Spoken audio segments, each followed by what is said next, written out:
Okay, so again, I'm Professor Larson, and last class was our first day. So we went over introductions, we did a couple of icebreaker activities, and went over the syllabus. So today we're going to start with Chapter 1. This is Introduction to Communication, and our objective today is to identify and understand the communication process. Alright, so what is communication? Can anyone give me a definition? Kylie. It would be the ability of two people to impart knowledge to one another. Oh, very good. Excellent. Anyone else want to add to that definition? All right, good. So that definition definitely works. Communication has a rich history, and with such a lengthy history that many scholars have come up with their own ideas of what communication is. Okay. So communication experts have offered multiple definitions. If you did a Google search on the definition of communication, you're going to come up with a lot of different responses. So our working definition for this class is as follows. Communication is a transactive process in which people exchange and interpret messages, right, made of symbols in order to construct meaning. So go ahead if you're taking notes and write this one down. So this is the one that comes straight out of our textbook. And again, this is our working definition for our class, so while you may come up with several other definitions, right, and they're all most likely correct in regards to some of the elements, right, like Kylie had said, to exchange and impart knowledge, right, so that has to do with exchanging meaning, right, if we put that in simpler terms. All right. So you should have this written down. Again, handwritten notes are allowed to be used on the quizzes in class. All right, so we're going to move on to the three models of communication. Okay, so scholars have attempted to kind of have a visual representation of what communication looks like. So we have these three models which are illustrated for you in your text. Simply put, we have first the linear model. Now, another way to think of these models is to kind of think of ping pong. Yes, I did say ping pong. All right, so if you imagine a ping pong table, and for the linear model, all right, so you have a paddle, and there's no one else playing with you. So you are with a paddle and a ball, and you hit the ball across the ping pong table, and then it falls to the ground. It's one way. Right, so linear, you may have heard that word before in math classes, right? A linear line goes in one direction. So scholars used to think, back in the day, that communication was linear. Later, they decided, no, it's interactional, right? So people interact with each other. Now, interactional model is kind of like your standard ping pong game. You take your turn and hit the ball, and then the other player takes the turn and hits the ball back to you, all right? So the flaw with this model is that they thought people were taking turns. Well, today, we have the transactional model. This is really great. Imagine a ping pong game, but you have a paddle in each hand, maybe even one in your mouth, right? And you have several balls going at once on the table, and you and your partner are just hitting them back and forth simultaneously, just getting whatever you can across. Right? So even though this sounds like chaos, this is actually pretty close to what communication is today.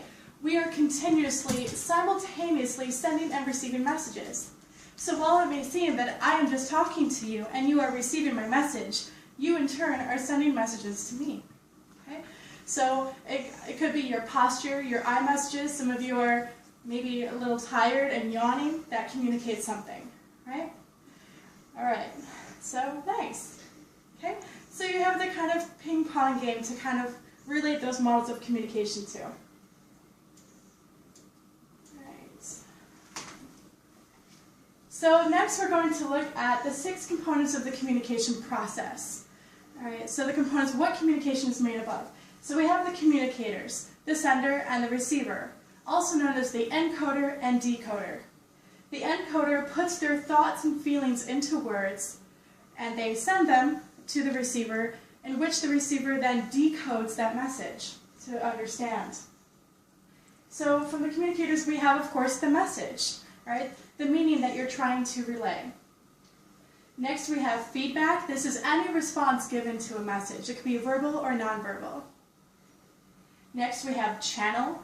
Channel is the means upon which the message gets across. What are some examples of ways that you send messages today?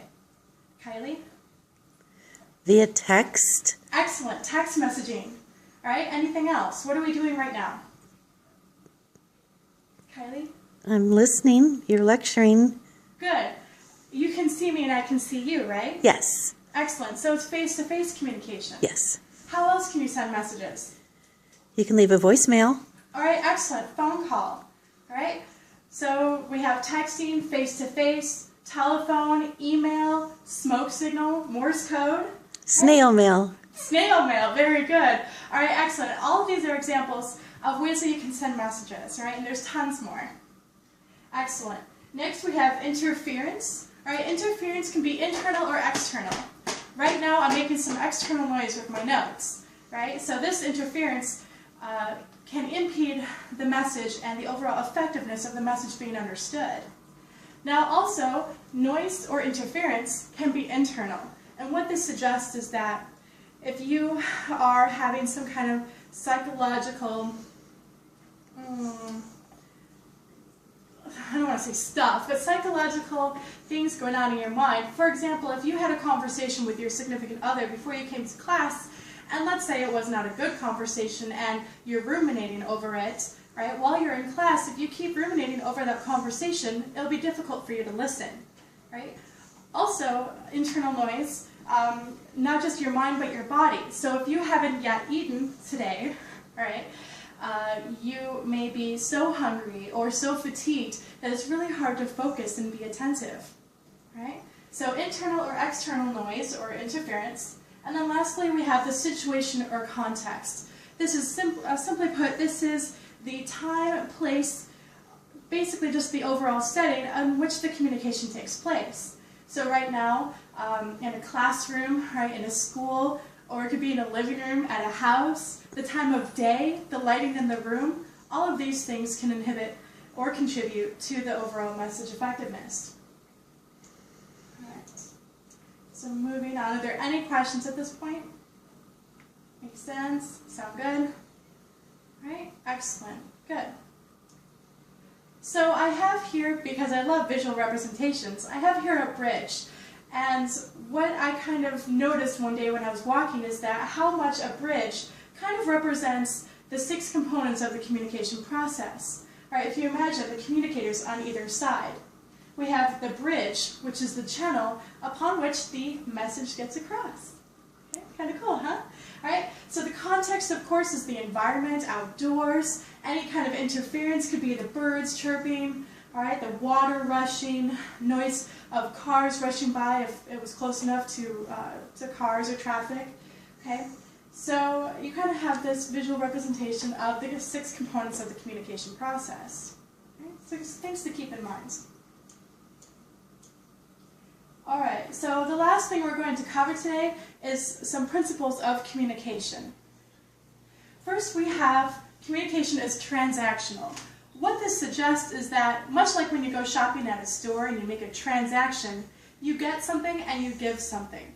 Communication is very much the same, whether you're asking for directions and someone responds, hopefully, or if you're asking a question and you get an answer, right?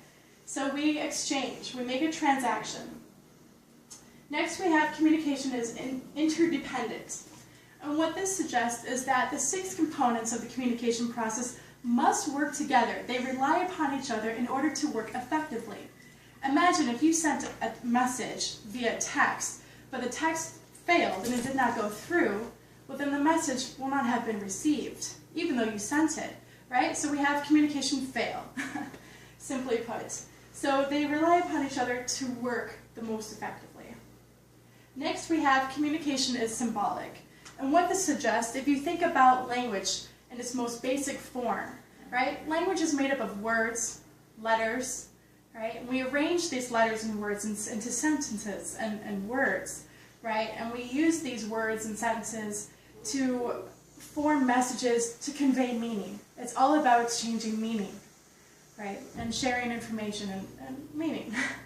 So communication is symbolic. If we take the letters V, O, E, and L, right, they're just letters. But if we arrange them into a word that we recognize, L-O-V-E, that's love, right? Depending on then that word and how it's used, we all know what love is. We may have different interpretations or definitions of what love is. But imagine if it was your parent, right? One of your parents saying, I love you. What would you say back? Kylie? I love you too. Excellent. Good. What if it was your significant other who you've been dating for, let's just say, 4 years, all right? And you guys are in love, okay? And your significant other says, I love you. What would you say back? Kylie? I love you too. Excellent. Okay, good. That's good. So you say, I love you too to your parent. You say, I love you too to your significant other, but they're different types of love, hopefully. All right? So the meaning changes depending on who you're talking to, right? So it's symbolic. It's representational of the meaning. So even though we use the word repetitively in different contexts, the meaning changes, right? Okay. So that is what we're covering today. All right, so next class we are covering communication apprehension from chapter 3. So make sure to take notes in chapter 3. There'll be a quiz in the first 15 minutes in the beginning of class. All right, excellent job today, guys. Thank you.